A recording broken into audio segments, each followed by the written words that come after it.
Hello friends, Ila family બ્લોગમાં તમારું સ્વાગત છે. કેમ છો? આઈ હોપ તમે બધા મજામાં હશો. જય શ્રી કૃષ્ણ. આપણા જીવનમાં રાગદ્વેષની પરિણતિ કેટલી ઘટી છે, બીજા પ્રત્યે સદભાવ કેટલો આવ્યો છે, સહાનુભૂતિ આપણા જીવનમાં કેટલી પ્રગટ થઈ છે, અને આપણી આંતરિક અવસ્થામાં આંતરિક વૃત્તિઓમાં કેટલો ફેરફાર થયો છે, એનો તાળો મેળવવો. જેમ સર્વૈવ મેળવવામાં આવે છે એમ આનો તાળો મેળવવો પડશે. અને તાળો મેળવવાથી પોતાને ખ્યાલ આવશે કે અંદરમાં સાધનાનું પરિણામ શું આવ્યું છે. જો સાધના યથાર્થ થઈ હશે તો અંદર સારું પરિણામ આવ્યા વગર રહેશે નહીં. પણ સાધના જો યથાર્થ નહીં થઈ હોય તો અંદરમાં યથાર્થ પરિણામ પોતાના જીવનમાં આવતું નથી. એનો અર્થ વૃત્તિઓ ઘટતી નથી. સાધનાનું પરિણામ કંઈ પ્રાપ્ત કરવું એમ નહીં, પણ સાધનાનું પરિણામ વૃત્તિઓનું પરિવર્તન.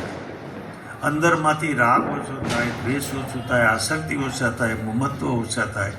જેમ જેમ ઓછા થાય એમ આપણી ચેતના, આપણો આત્મા સુકોમળ બને. અને જેમ જેમ સુકોમળ બનતો જાય એમ અંદરમાંથી સંવેદનશીલતા પ્રગટ થતી જાય, એમ એમ આધ્યાત્મના રહસ્યો અંદરમાં ખુલતા જાય. જ્યાં સુધી આધ્યાત્મના રહસ્યો ખુલતા નથી, એટલે સાધના કરતી વખતે તો ખાસ એ ધ્યાન રાખવાનું છે કે ભૌતિક માગવાનું, ભૌતિક ઈચ્છા રાખવાની નથી. મજાની વાત તો એ છે કે જ્યારે બધી ઈચ્છાઓ વિલીન થાય ત્યારે બધું પ્રાપ્ત થાય. જ્યારે ઈચ્છા જાય ત્યારે પ્રાપ્ત થાય. કહ્યું છે ને, ન માગ્યું દોડતું આવે, માગ્યું જ દૂર ભાગે. જેમ જેમ માગીએ એમ દૂર ભાગે, પણ ન માગ્યું હોય તો દોડતું પોતાની પાસે આવે છે. એટલે સાધનામાં જેમ જેમ શુદ્ધિ થાય એમ પુણ્યનું ઉપાર્જન થાય, અને પુણ્યનું ઉપાર્જન થાય એમ સારા અને અનુકૂળ સંજોગો ચોક્કસ આવવાના. એ આર્યા વગર રહેવાના નથી. માટે માગવાની જરૂર નથી.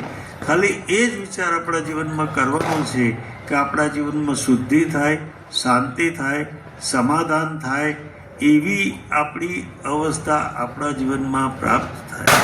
એને આધ્યાત્મથી બે ફાયદા થાય. એક જીવન જીવવાની શૈલી આધ્યાત્મ છે, અને એ જ આધ્યાત્મની બીજી શૈલી મુક્તિની છે. જો જીવન જીવવાની કળા આપણા જીવનમાં પ્રાપ્ત ન થાય, શાંતિથી, સ્વસ્થતાથી, આનંદથી, પ્રેમથી, કુટુંબ છે, વ્યક્તિઓ છે, તો નાના મોટા પ્રસંગો બને, નાની મોટી ઘટનાઓ ઘટે. એ વ્યક્તિના વિચાર એક સરખા ન હોય, પણ એ પોતાના વિચારોમાં થોડી કાપકૂપ કરીને એકબીજાના વિચારો સમાઈ લેવા, પણ પોતાના પ્રેમનું બલિદાન ના આપવું, અંદરમાં લાગણીનું બલિદાન ન આપવું, અંદરમાં લાગણી શૂન્ય ન બનવું. કુટુંબ જો સુખ અને શાંતિવાળું નહીં હોય તો આધ્યાત્મની યાત્રા નહીં થાય. એટલા માટે આધ્યાત્મનું પહેલું રહસ્ય એ છે કે પોતાના જીવનમાં તો શાંતિ મેળવવાની છે, પણ કુટુંબ પણ શાંત અવસ્થામાં જીવે, પ્રેમથી જીવે. જ્યારે આપણને જીવન મળ્યું જ છે તો આપણે પ્રેમથી ન જીવીએ? શા માટે શાંતિથી ન જીવીએ? અને શા માટે આપણે આનંદપૂર્વક જીવન પસાર ન કરીએ? એ જીવવા માટે મળ્યું છે. આ જીવન ખાલી પૂરું કરવા માટે મળ્યું નથી, પણ આનંદપૂર્વક જીવવા માટે મળ્યું છે. માટે ખૂબ આનંદથી જીવવું, પ્રેમથી જીવવું, પરમાત્મા સાથે અનુસંધાન કરી જીવવું, અને પોતાના દોષોનું નિરાકરણ કરવું. હોઈ શકે પૂર્વના દોષો હોય, પૂર્વની પ્રકૃતિ હોય, પૂર્વની અવસ્થા હોય જે આપણા હાથમાં નથી. કારણ કે પૂર્વમાં નિર્માણ થઈ છે એટલે આપણે એને બદલી શકતા નથી. પણ વર્તમાનમાં આપણે આપણી વૃત્તિઓ બદલી શકીએ છીએ. આપણા હાથમાં વર્તમાન છે, ભૂતકાળ નથી. આપણા આ જીવનમાં જે પ્રાપ્ત થયું છે એ ભૂતકાળમાં જે પ્રકારના ભાવો હતા એ પ્રકારનું આ જીવનમાં પ્રાપ્ત થયું છે.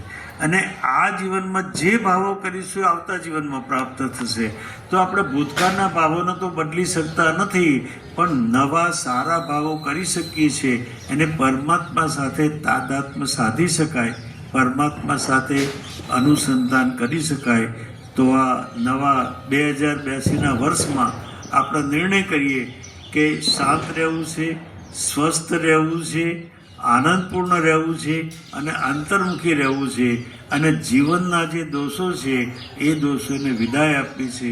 એટલી આ નૂતન વર્ષે આપણા જીવનમાં આપણે જો નિર્ણય કરીશું અને પ્રયત્ન કરીશું તો એ થયા વગર રહેવાનું નથી. આ જીવમાં જ શિવ છુપાયેલો છે, પરમાત્મા જીવમાં જ છુપાયેલા છે, પણ એને પ્રગટ કરવાની કળા પ્રાપ્ત ન થાય ત્યાં સુધી પ્રગટ થતા નથી. આધ્યાત્મ એટલે છુપાયેલા શિવને પ્રગટ કરવાની કળા. આજે આપણે નિર્ણય કરવો પડશે કે કોઈ પણ ભોગે કોઈ પણ હિસાબે શાંતિથી જીવવું છે, સ્વસ્થ રહેવું છે અને અંદરમાં રહેલાના ચૈતન્યને પ્રગટ કરવું છે કે જેનાથી આ જન્મ મરણના ફેરા ટળી જાય. એ આ વર્ષનો આ શુભ સંદેશ છે. દરેકના જીવનમાં પ્રાપ્ત થાય, દરેક સુખી થાય, શાંતિથી જીવે, દરેકના જીવનમાં મંગળ થાય અને પ્રેમથી જીવવાનું થાય અને એકબીજાની સહાનુભૂતિથી જીવવાનું થાય, એવા અવસરો પ્રાપ્ત થાય એવી પરમાત્માને પ્રાર્થના કરી વિરમું છું. ફ્રેન્ડ, તમને મારો આજનો પ્રવચનનો વિડીયો પસંદ આવ્યો હોય તો લાઇક, શેર એન્ડ સબસ્ક્રાઈબ કરજો. Bye bye. ફરી મળીશું બીજા વિડીયો સાથે. ત્યાં સુધી જય શ્રી કૃષ્ણ.